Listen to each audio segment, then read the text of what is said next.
Le monde n'a jamais rencontré la version la plus implacable de toi-même. Cette version ne sourit pas pour apaiser, elle calcule. Elle ne parle pas pour séduire, elle observe. Elle ne cherche pas la paix, elle cherche le pouvoir. Et elle ne naît pas dans la lumière, elle s'éveille dans l'obscurité, dans les heures silencieuses où tu n'as plus personne à impressionner, plus de public à divertir, plus de masques à porter. C'est dans cette disparition volontaire que tu rencontres l'homme derrière le rideau, froid, méthodique, indifférent à tout, sauf à la conquête. Il n'apparaît jamais dans les fêtes, ni dans les rassemblements où les faibles se célèbrent mutuellement. Tu ne le croises pas dans les conversations superficielles, ni dans les regards mendiants d'approbation. Non, cette version de toi n'existe que dans le néant que tu choisis, dans le vide que tu ne fuis plus, dans l'absence totale de distraction. C'est là, dans l'isolement le plus brutal, que le bruit s'éteint et que ta pensée devient une arme. Chaque instant que tu passes seul, coupé des autres, tu te désintoxiques de la médiocrité collective. Tu cesses de réagir. Tu commences à manœuvrer. La solitude n'est pas une punition, c'est un processus de distillation.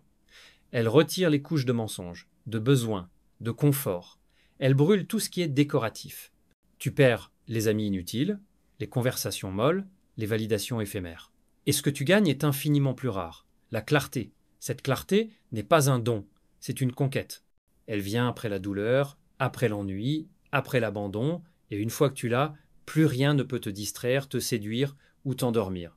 Les hommes ordinaires ont besoin de compagnie pour fuir leur vide intérieur.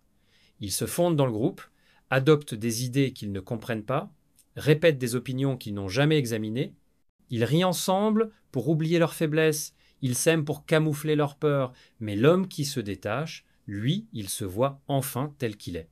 Nu, brutal, sans excuses, sans illusion, et ce regard est insupportable pour les masses. Ils l'appellent distant, étrange, dangereux, parce qu'il n'est plus manipulable. Regarde Machiavel. Jeté dans l'oubli, trahi, réduit au silence. Il n'a pas pleuré. Il n'a pas imploré la pitié. Il a écrit. Il a observé le monde comme un prédateur regarde un troupeau. Il a compris que la loyauté est une monnaie conditionnelle, que la morale est une façade pour les impuissants, que l'amour est une dette, mais que la peur, elle, est une garantie. Il a vu ce que les autres refusent d'admettre, que la nature humaine est gouvernée par l'intérêt, par le confort, par la peur, et que celui qui veut dominer doit parler cette langue, sans émotion, sans honte. Quand tu t'exiles volontairement, tu perds le luxe de l'illusion. Tu ne peux plus faire semblant. Tu vois enfin qui te respecte, qui te craint, qui te tolère par intérêt. Tu comprends que ta valeur perçue est un reflet de ta rareté, pas de ta gentillesse. Le silence te révèle tout ce que le bruit camouflait. Il te montre que ton besoin d'être compris t'a affaibli, que ton envie de plaire t'a rendu prévisible, que ton attachement aux autres t'a rendu vulnérable. Mais dans cette dislocation totale, quelque chose renaît. Une volonté sèche, une ambition froide, un regard qui ne vacille plus. Tu n'as plus besoin d'être approuvé, tu as besoin de conquérir. Tu n'as plus envie de parler, tu veux agir. Et chaque mouvement que tu fais depuis cette solitude est calibré, chirurgical. Tu ne réagis pas, tu imposes, tu ne suis pas, tu structures. Tu n'espères plus, tu exiges. La solitude devient ton laboratoire stratégique. Là où les autres perdent du temps en relations sans but, tu bâtis en silence. Chaque pensée est une brique, chaque observation une fondation. Tu apprends à identifier les motivations cachées, à repérer les failles dans les discours, à prédire les comportements avant qu'ils ne soient visibles. Tu deviens un lecteur de visage, un manipulateur de dynamique, un architecte de circonstances. Et plus tu avances, plus tu deviens illisible. Ils ne comprennent plus tes silences, ils craignent ton détachement, ils suspectent ton calme, parce qu'ils ont besoin de bruit pour exister. Toi non, tu as appris à respirer dans le vide, tu as appris à prospérer dans l'absence, tu n'as plus besoin de lumière, tu es devenu l'ombre. Et l'ombre, elle ne supplie pas, elle prend. Tu penses que tu perds en t'isolant, tu crois que tu rates quelque chose. La vérité, c'est que tu es en train de t'arracher à l'abrutissement global.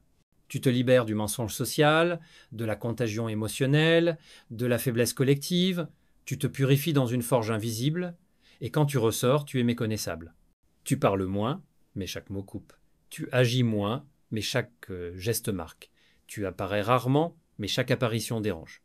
Alors les gens disent « tu as changé ». Non. Tu t'es révélé.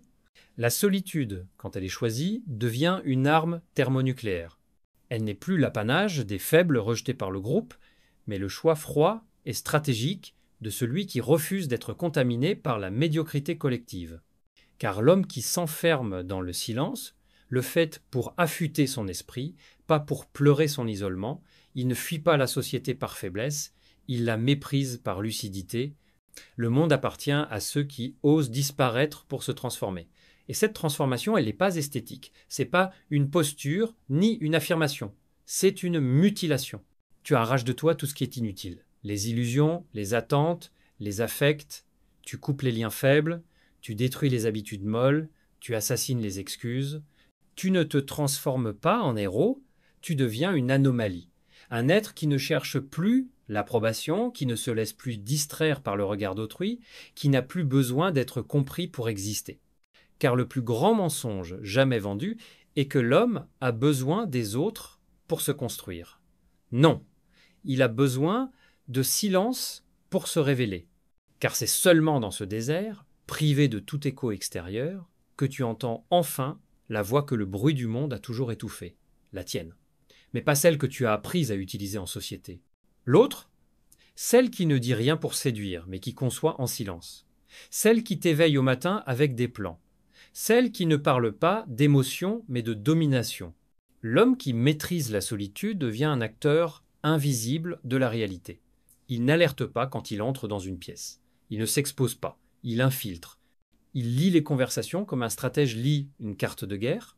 Il voit les failles dans les visages, les contradictions dans les gestes, les trahisons dans les silences, car il a appris à décoder l'humain dans la distance. Là où les autres se perdent dans la chaleur, lui conserve une température glaciale. Il ne veut pas être aimé, il veut être craint ou ignoré. Tout ce qui est entre les deux est inutile. Ce que Machiavel a compris, c'est que les masses ne veulent pas la vérité. Elles veulent le confort. Elles ne veulent pas l'efficacité, elles veulent la flatterie. C'est pourquoi les puissants doivent apprendre à parler deux langues. Celle du peuple, pour manipuler, celle de la solitude, pour gouverner. Et si tu veux comprendre le monde, tu dois d'abord cesser de t'y fondre. Tu dois t'en extraire. Le regarder de loin, de haut. Et pour cela, il faut que tu te retires. Pas physiquement, mentalement. Chaque jour passé loin du vacarme est un jour gagné contre l'endoctrinement. Chaque heure où tu n'as pas scrollé, où tu n'as pas ri à une blague médiocre, où tu n'as pas mendié une validation, est une victoire. Car ces instants, tu les convertis en quelque chose que les autres n'auront jamais, une conscience stratifiée, une pensée solide, un esprit tranchant, et avec ces armes, tu n'as plus besoin de chance. Tu construis ton propre hasard. L'homme solitaire voit des schémas que les autres ignorent. Il anticipe, il prévoit, il joue aux échecs dans un monde où tous jouent au dé. Il comprend que les émotions sont des chaînes, que les relations sont des contrats déguisés, que la gentillesse est souvent une stratégie de survie. Il ne tombe plus amoureux des masques. Il attend que les visages tombent.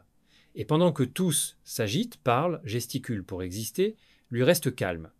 Il sait qu'il tient les rênes non pas parce qu'il s'est imposé, mais parce qu'il n'a plus besoin d'imposer quoi que ce soit. Sa simple présence est un rappel que le pouvoir véritable est silencieux.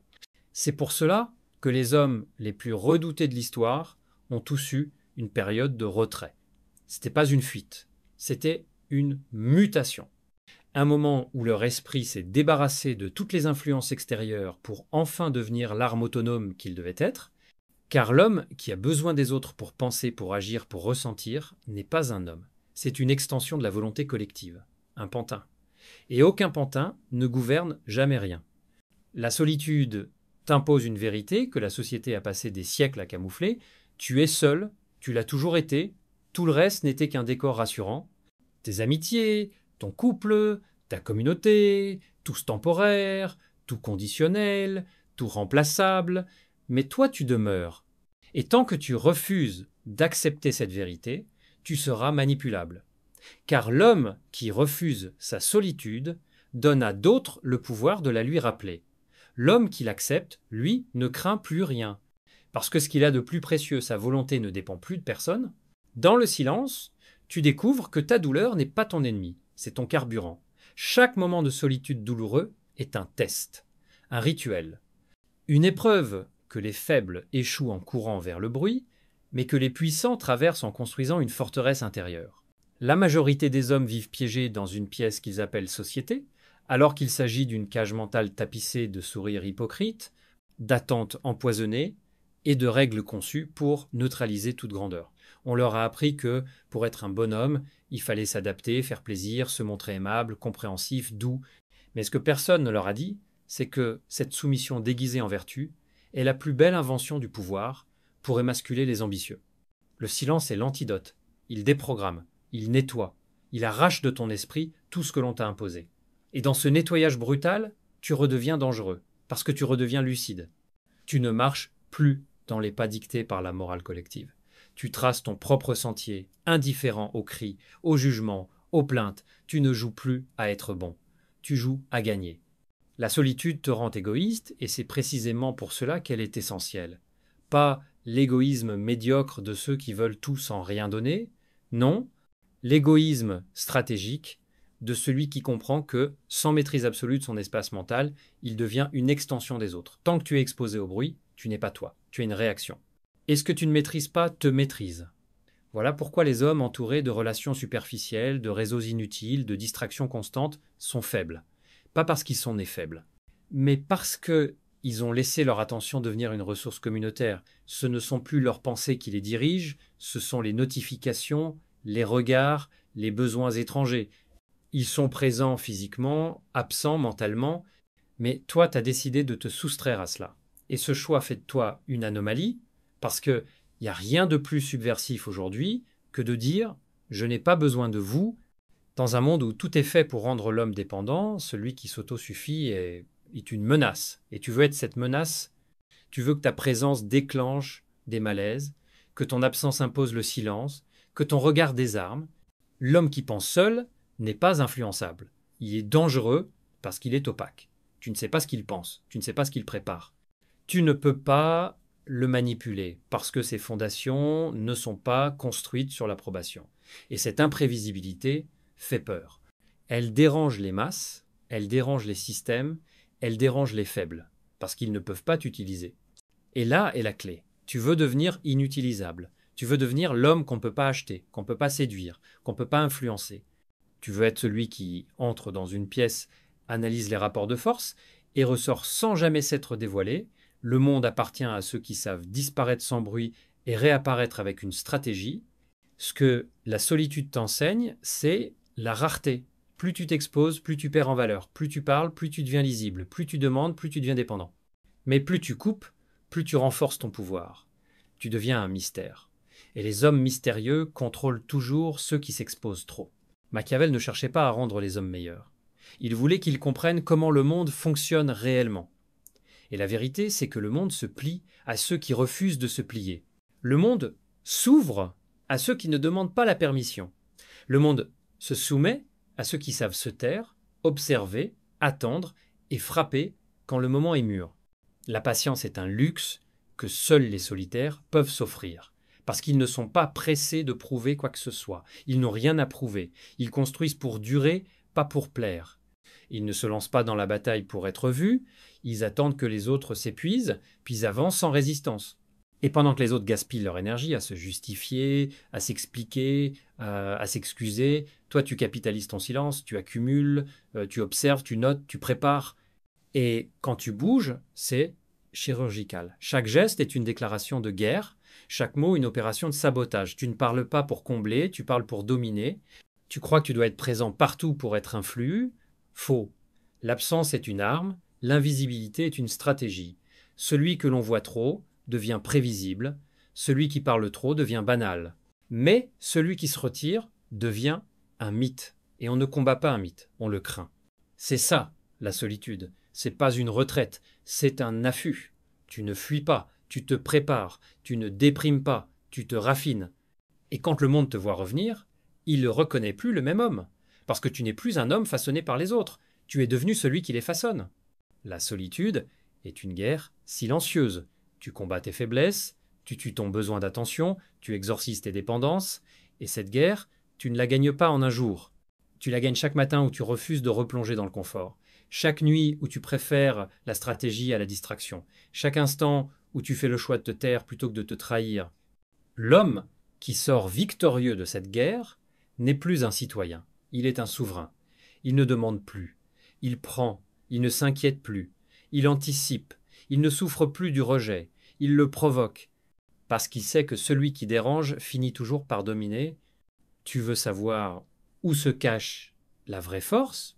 Pas dans les muscles, pas dans l'argent, pas dans les titres, mais dans la capacité à rester seul, froid, lucide, pendant que le monde s'effondre autour de toi. Cette capacité, elle ne se trouve pas dans les livres, elle ne s'achète pas, elle se forge. Dans la solitude, dans l'absence, dans l'exil volontaire. Tu veux le pouvoir? Alors fais ce que personne n'ose faire. Coupe, disparais, retiens-toi, et observe comme le monde s'agite sans toi. Tu verras alors que tu n'as jamais eu besoin d'eux, mais qu'eux, en revanche, ont toujours eu besoin de quelqu'un comme toi pour maintenir l'illusion. Tu crois que la puissance vient de l'exposition, de la visibilité, de la reconnaissance? Faux, ce sont les drogues du faible. Le puissant, lui, s'alimente du secret, de l'invisibilité, du silence. Il n'a rien à prouver, il a tout à prendre. Et il sait que chaque regard posé sur lui est une ouverture potentielle, une brèche, un risque. Alors, il se protège dans l'ombre, pendant que les autres dansent à découvert sous les projecteurs de leur propre vanité. La solitude est le territoire du stratège. Elle n'offre ni chaleur, ni réconfort. Elle ne te flatte pas, ne t'encourage pas, elle te détruit pour mieux te reconstruire. Elle t'enseigne que toute dépendance est une chaîne, que toute approbation est une faiblesse, que tout confort est une corruption. Et quand tu as tout perdu sauf ton esprit, tu découvres que c'est tout ce dont tu as besoin pour renaître. Ce que les hommes appellent liberté n'est souvent qu'un autre nom pour leur prison. Ils changent les barreaux pour des écrans, les gardiens pour des likes, les chaînes pour des relations toxiques, mais ils restent enfermés. Pourquoi? Parce qu'ils n'osent pas affronter le vide. Ils préfèrent l'illusion à la clarté, le bruit à la vérité, la compagnie à la confrontation. Mais toi, tu as décidé autrement. Tu as choisi de faire face à ce que tous fuient, le silence. Et ce silence, il ne ment pas. Il te montre qui tu es, sans filtre, sans fioriture, sans mensonge. Il te renvoie ton échec, ton orgueil, ton inconstance. Il te brise. Et c'est exactement ce qu'il faut. Car seul ce qui est brisé peut être reforgé plus fort, plus précis, plus tranchant. L'homme qui sort de la solitude avec des idées claires est plus dangereux que 1000 bavards armés de slogans. Il ne réagit pas, il prévoit, il ne débat pas, il impose, il ne participe pas, il construit, il n'est pas là pour être aimé, il est là pour diriger, et cela les masses ne le comprennent pas. Elles t'accusent de froideur, de distance, de cruauté, mais ce qu'elles appellent cruauté n'est rien d'autre que de la lucidité nue. Le monde moderne est les hommes lucides, parce qu'un homme lucide n'achète pas ce qu'il n'a pas besoin, ne vote pas pour celui qui le flatte, ne croit pas les émotions des foules. Il observe, calcule, déduit. Et ça, c'est impardonnable dans une société qui se nourrit d'impulsions, de compassion automatique, d'idéalisme idiot. Regarde autour de toi. Les hommes sont devenus des caricatures. Ils parlent pour exister. Ils s'indignent pour appartenir. Ils montrent leur faiblesse pour être validés. Mais toi, tu ne montres rien. Tu travailles. Tu renforces ton corps, aiguises ton esprit, disciplines tes impulsions. Chaque jour passé dans l'ombre est une journée de préparation. Et quand l'occasion viendra, tu ne la demanderas pas. Tu la prendras, c'est pour cela que tu te retires, pas pour fuir, mais pour te charger. Tu n'es pas invisible parce que tu es timide, tu es invisible parce que tu es stratégique. Tu as compris que la présence permanente dilue la puissance, que l'accessibilité affaiblit l'aura, que celui qu'on peut atteindre trop facilement perd en mystère, donc en contrôle. La solitude fait de toi une anomalie dans un monde d'hystérie. Elle t'empêche de réagir comme les autres. Tu n'as pas besoin de crier pour exister, tu n'as pas besoin de prouver que tu es bon, tu n'as même pas besoin qu'on sache ce que tu fais. Parce que toi, tu construis un empire mental. Et ce genre d'empire n'a pas besoin d'applaudissements. Il a besoin de discipline, et cette discipline, elle vient d'un seul endroit, la répétition silencieuse, le travail invisible, les heures passées à peaufiner ce que personne ne voit, tandis que les autres cherchent des résultats immédiats. Toi, tu investis dans le long terme. Tu sacrifies l'euphorie pour la suprématie